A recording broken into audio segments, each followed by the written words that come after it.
Today's podcast is presented by Podgo.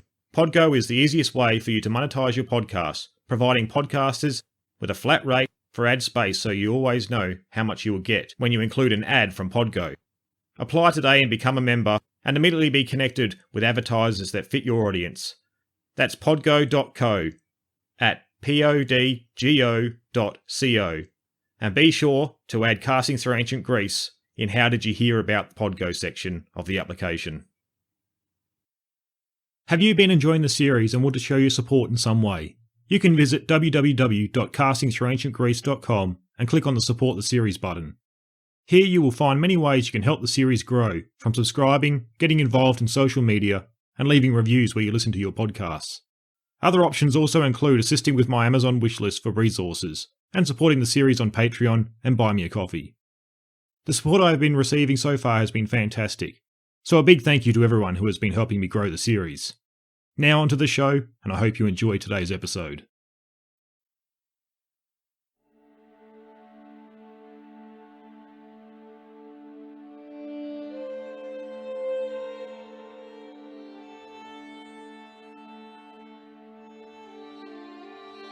At Plataea, when the Persians were routed by the Lacedaemonians, they fled in disorder to their camp and the wooden wall they had built in the Theban territory.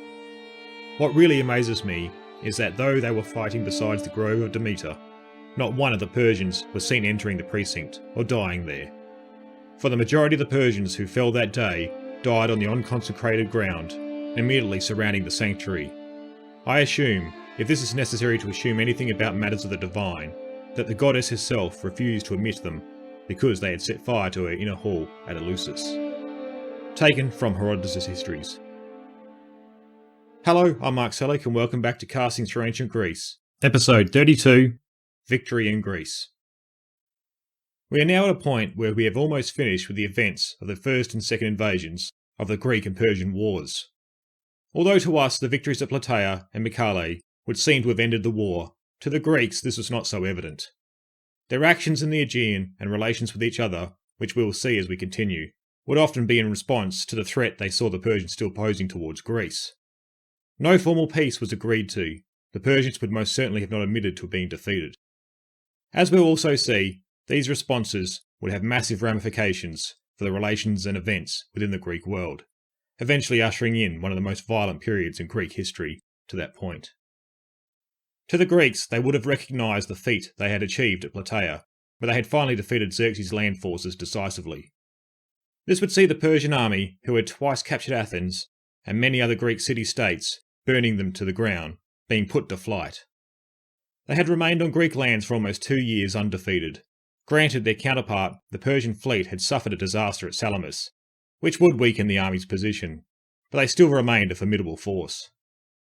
The Persian threat would have been seen as a liberation of Greek lands from a foreign power and the greatest threat Hellas had faced in living memory, and perhaps since the collapse of the Bronze Age.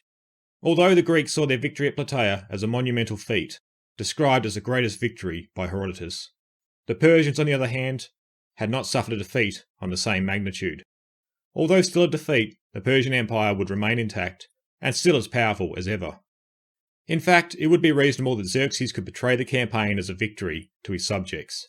He had defeated the Spartans and other Greeks at the Pass of Thermopylae, killing a Spartan king in the process. He had captured Athens and burnt it to the ground, taking revenge for the destruction at Sardis. Also, he could have claimed to have added many more cities to his ledger, who were to provide tribute to the empire. The military defeats did not need to be mentioned. It was the bigger picture that mattered. The campaign could be presented this way to his subjects, though his commanders and advisors, who were on the campaign, would know the true story.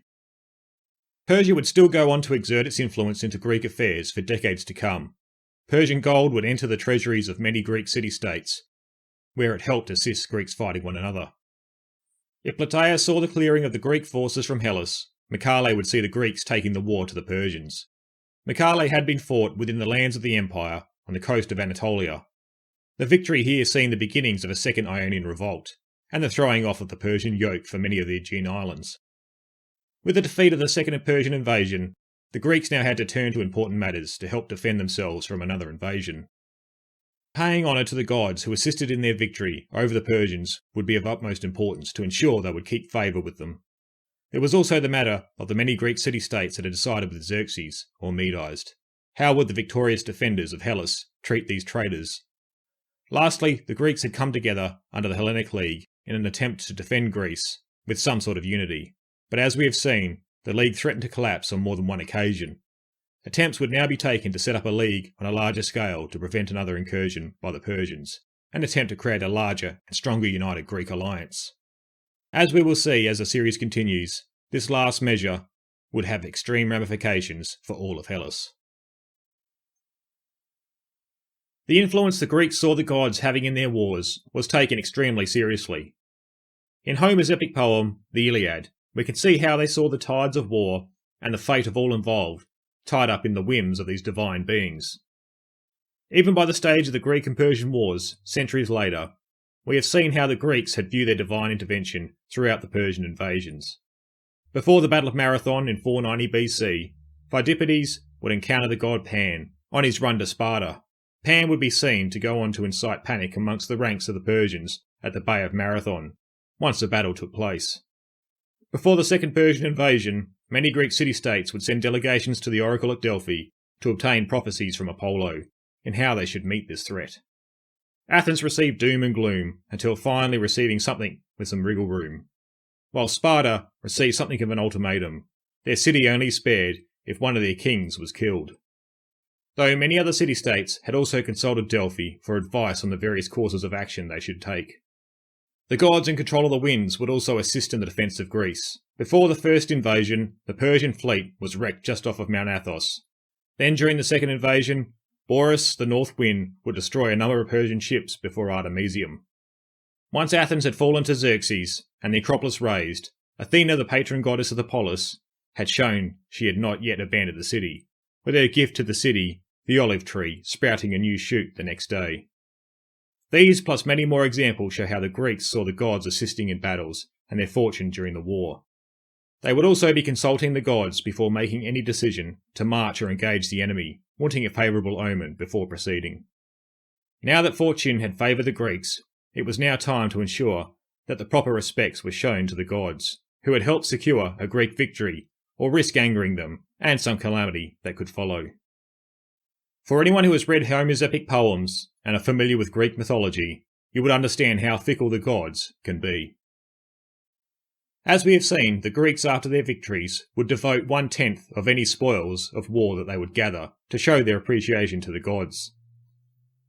The offerings were usually taken to a shrine of a particular god who had they seen as being instrumental in their victory. Shrines would also be erected by cities, so that gods that had not been a usual benefactor of the city could now be paid the proper respect. We see this happening with Athens and their reinvigoration of the worship of Pan, after he had helped them so much at Marathon. They would build a shrine to Pan under the Acropolis, and annual offerings would be made to him for the divine panic he had spread amongst the Persians. Individual polies would usually make their own offerings to the shrines of gods they had seen as being instrumental in their victories. After Plataea, the Greeks would make a number of offerings from the treasure they had gathered after the battle on behalf of the victorious states who dared stand against Xerxes. A 15-foot-high bronze statue of Zeus would be made that was devoted to the gods at Olympia, while sent to the Corinthian Isthmus was a bronze statue 9.5 feet tall of Poseidon. Though one more offering would be constructed from the melted-down Persian weapons. This would be sent to the most holy site in all of Greece and devoted to perhaps the one god that the Greeks had seen as most responsible for their victory over the Persians. What was made is what now is called the Serpent Column. It was a bronze column in the form of 3 intertwined snakes, which stood about 26 feet high. The Serpent Column can still be seen today, though it is on display in Istanbul. As in 324 AD, the Roman Emperor Constantine had relocated it to Constantinople in the Hippodrome. Today the top part of the 3 snakes' heads are missing, but it had remained intact up until the end of the 17th century AD. On the column was recorded the names of all the city-states that had defended Greece, with Sparta, Athens and Corinth being listed as the top 3 polies. This perhaps making us think twice about all the slanderous reports of the Corinthians found throughout Herodotus' account. But as we will see, as the series continues, events preceding the Greek and Persian wars could see motivations to present various members of the Hellenic League in a bad light. a new era would emerge with new challenges and political realities that would see past events being revised to match these newer realities. Not only did the Greeks pay respect to the gods for their victories over the Persians, but they also had paid respect to the Greeks that had fallen in the defence of Hellas. As we had moved through the Greek and Persian wars, we saw how the Greeks had set up memorials to honour their dead. At Marathon, mounds with the fallen soldiers interned were constructed on the battlefield. At Thermopylae, an epitaph was placed on the site to remind all those who read it the sacrifice made that day. These are just a couple of examples that we have covered, but not all memorials were physical. We also have an artistic memorial to the men that had fought which survives to this day. A play named The Persians, written 7 years after the defeat of the invasion by a man named Aeschylus, would glorify the Greeks' victory at Salamis and memorialise those who fought there that day. Aeschylus was a playwright, and it is thought he had written up to 90 plays during his life, but only 7 survive intact to this day. He is also considered the father of tragedy, as his works are the earliest examples of this new genre. The topics of most tragedies are concerned with events of mythical times, but The Persians is a rare example of contemporary events being the focus. Aeschylus had also been a part of the Greek and Persian wars, fighting at Marathon where his brother was killed, and where at Salamis he had served aboard a trireme. He would then a year later also be in the Athenian lines at Plataea, though he would choose to use the Battle of Salamis as his subject of his play, The Persians. Probably not surprising, since he was an Athenian, and this was designed for an Athenian audience. Salamis had been considered by the Athenians as the most important battle of the Persian wars, and the ones who had been most influential in obtaining victory there. The play itself is told from the perspective of Atossa, Xerxes' mother, who receives news back from Greece through messengers reporting on the war there.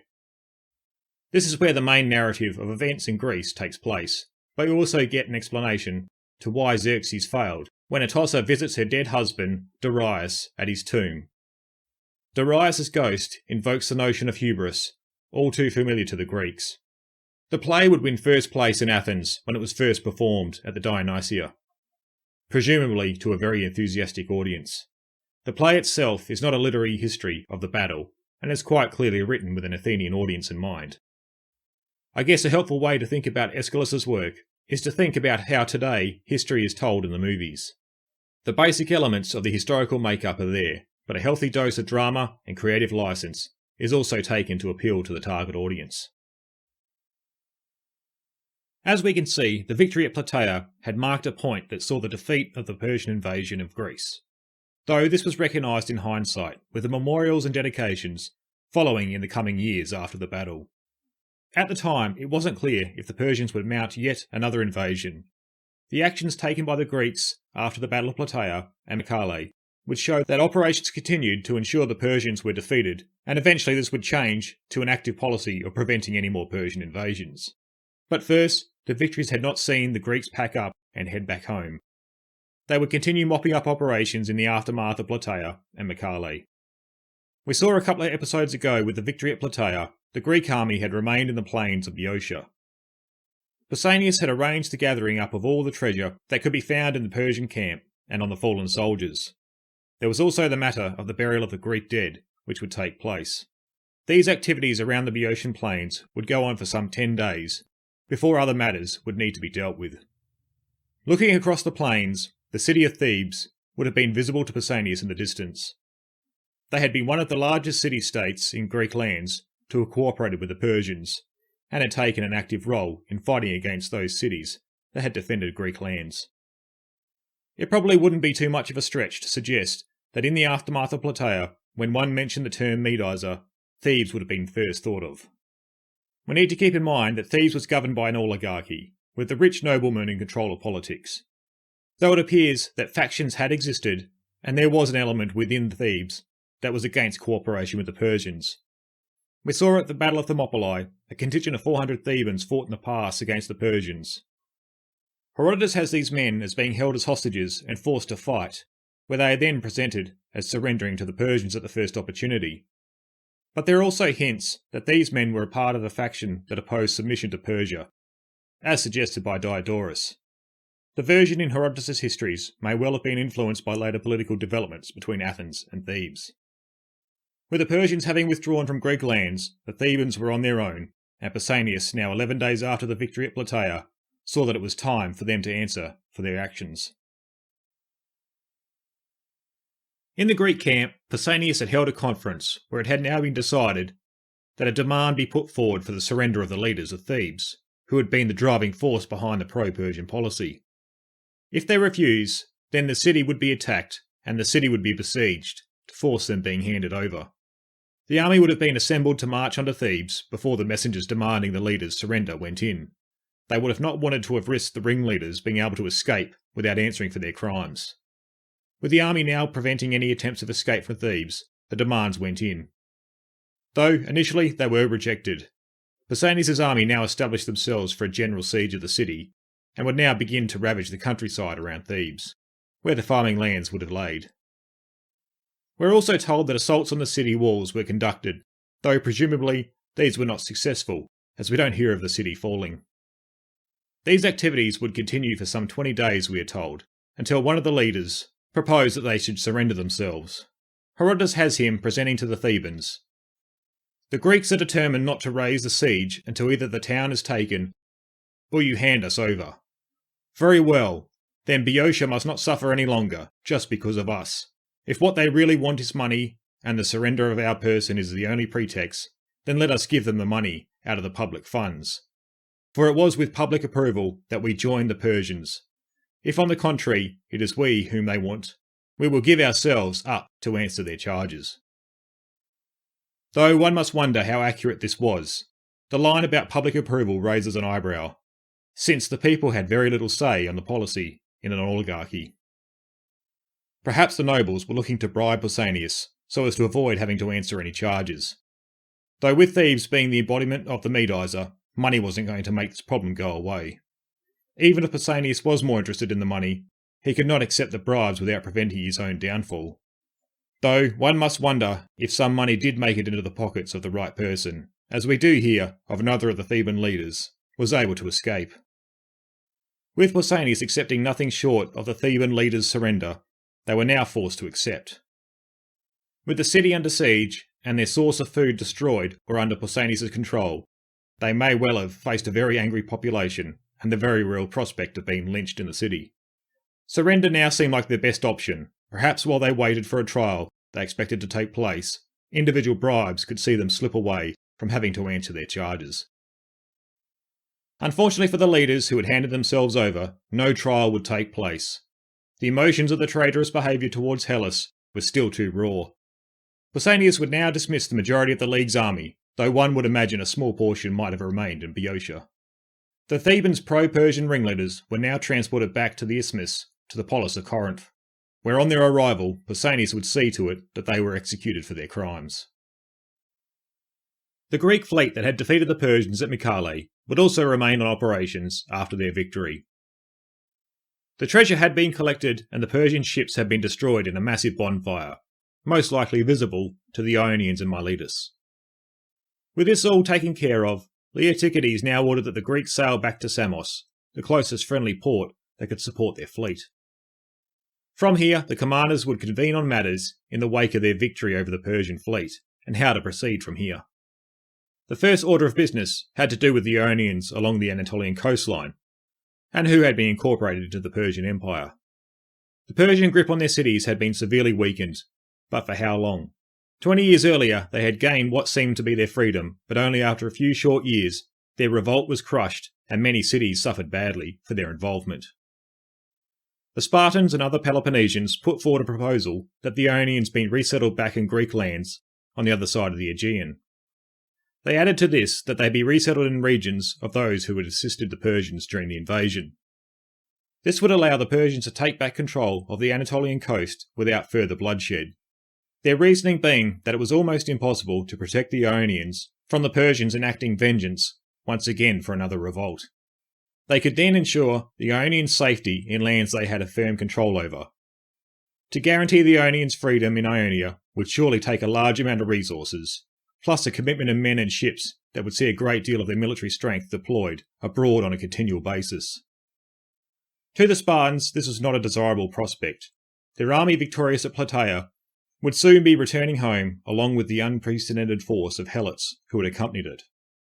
Their resources were better spent in securing Sparta's security against threats much closer to home. Also, the defence of the Ionians and their lands had very little economic advantage for the Spartans and other Peloponnesians.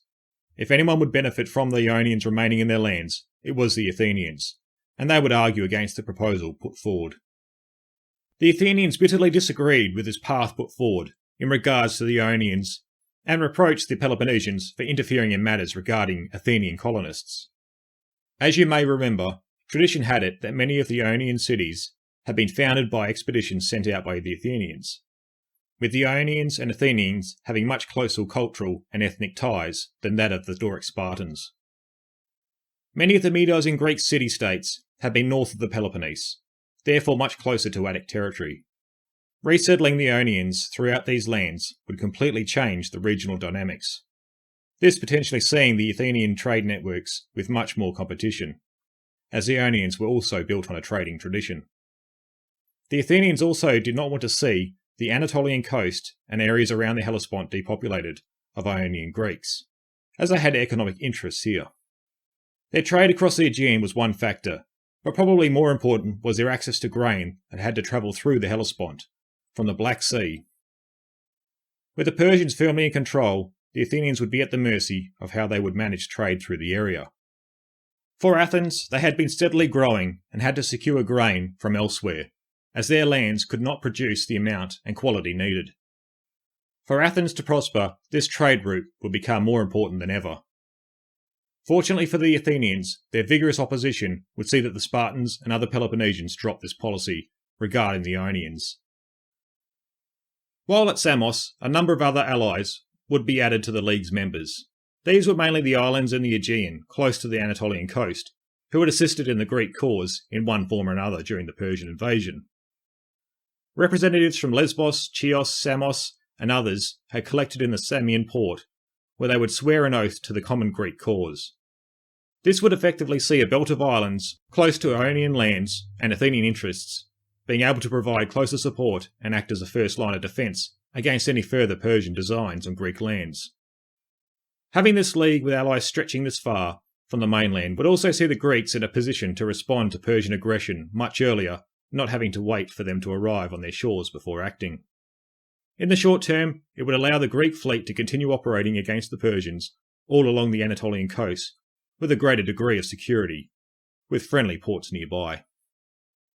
It also appears that at this council on Samos, the Greek commanders had come to a decision to now sail for the bridges at the Hellespont. If you remember, the Athenians were adamant about undertaking this action after the Battle of Salamis a year earlier. Themistocles had convinced his countrymen to dispense with this idea, for the time being for the good of the League. With the Persian fleet no longer a threat and the Persian army back across the Hellespont in the Persian Empire, this was now a viable option for the other contingents. Remembering here, when first proposed, the Spartans were very wary of cutting off the Persian army retreat, which would have seen them trapped in Greek lands.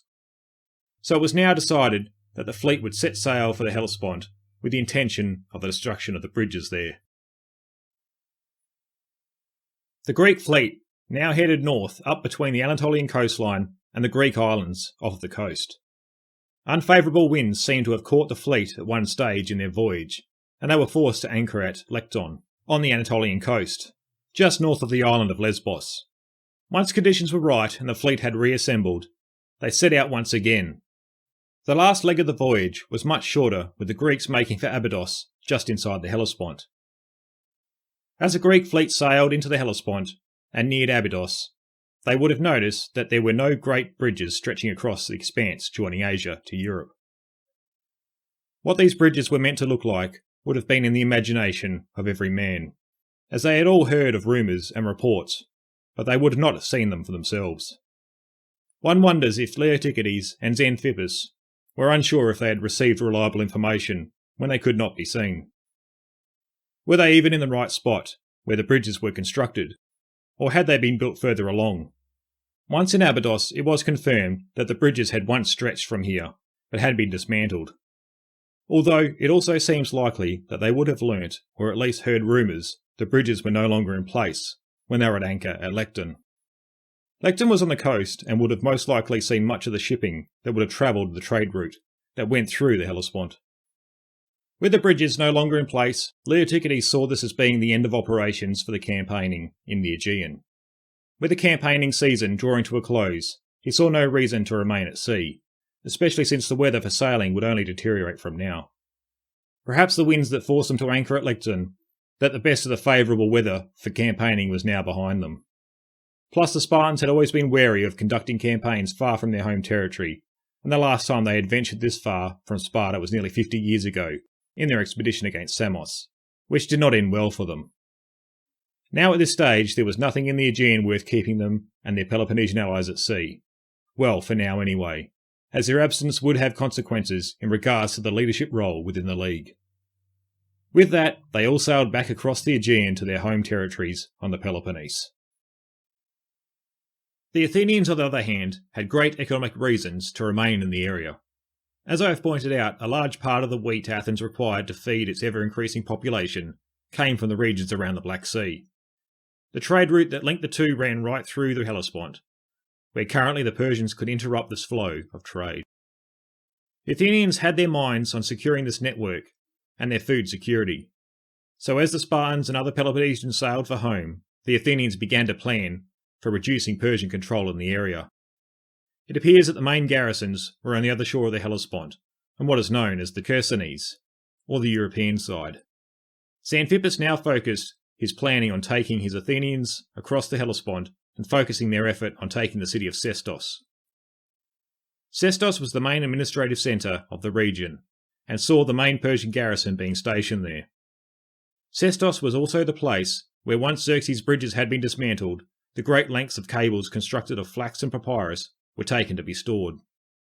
These, if the Athenians could get their hands on them, would make for great trophies of the campaign. It also appears that once word had got out about the Athenians' presence in the area, the surrounding garrisons in the region made their way to Sestos, since it had the most formidable defensive works. Though no other preparations seem to have been taken at Sestos, the intentions of Xanthippus do not seem to have travelled outside of the Athenian camp. The man in charge of Persian forces in the area was a man named Artaxerxes. Herodotus tells us, supposedly having deceived Xerxes during the campaign to further his own wealth, and had committed acts of pollution in shrines in the region. One feels Herodotus pointing this out helps lead into a justified sense of the fate that would await Artaxerxes, which we will get to. Xanthippus led the Greek fleet over the Hellespont and made for Sestos, where the Persian forces had been assembling. Apart from this extra influx of men into the city, Artaxerxes appears to have been caught off guard, with him not having made any other preparations for the defence of Sestos. As the Greeks arrived on the shore, the Persian garrison fell back within the defensive walls and now readied themselves as best they could to withstand a siege. Even with the poor planning by Artaxerxes, the Athenians would be denied access to Sestos well into the autumn, with the men suffering great hardships. Morale also appears to have suffered a great deal amongst the ranks, as they had expected a quick operation before being able to return back to Athens. The situation wasn't to the extent where mutiny would threaten the operation. The Athenian generals were able to refuse the demands of abandoning the siege, telling the men they would remain there until the city fell or Athens had recalled them. Though the Persian defenders were in more dire straits, the major issue of being caught unprepared for a siege would have seen the defenders not having collected enough food and fresh water to support the garrison for the prolonged period. To further add stress to the situation, the city was also supporting a larger population than intended, with smaller garrisons converging on Sestos. Herodotus tells us that they were soon reduced to boiling and eating the leather straps off their beds. With the situation as bad as it was in Sestos, it would seem the garrison were on the verge of mutiny, as Artaxerxes and his entourage now planned to slip out of the city, leaving it to its fate. They had found a point in the rear of the city where the Athenian lines were at their weakest, and escaped under the cover of darkness. Once the day had dawned and the garrison had become aware of what had happened, all motivation for a resistance had disappeared, with Artaxerxes and his loyalists.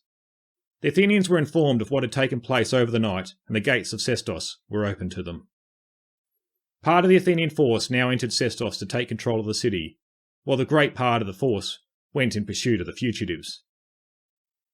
The Persians who had escaped broke off into two groups. the first all being killed by the Thracians as they headed north out of the Chersonese. The other, headed by Artaectes, had left Sestos later than the first, and were eventually overtaken by the Athenians in Bishute, on the coast near Aegospotami. A short fight developed as the Persians attempted to defend themselves, but many of the Persians were killed. The survivors captured and taken back to Sestos. Artaectes attempted to bribe Xanthippus for his and his son's freedom, as he was very concerned at his fate due to his behaviour towards the locals of the Chersonese and their shrines. Xanthippus refused Artaectes' offer and now took him south to Sestos, where the local population would crucify him, but not before having him witness the death of his son by stoning. The campaigning season was now drawing to a close. The Athenians had cleared the Chersonese of the Persian garrisons, helping see Athenian trade being able to flow more freely through the Hellespont for the time being. Xanthippus, seeing the Athenians' morale tested during the operations of the Hellespont, decided it was now a good time to take the fleet back to Athens. They may not have had the satisfaction of destroying Xerxes' bridges across the Hellespont, but they would return to Greece with a trophy for their efforts: the great papyrus and flax cables that had held the bridges together.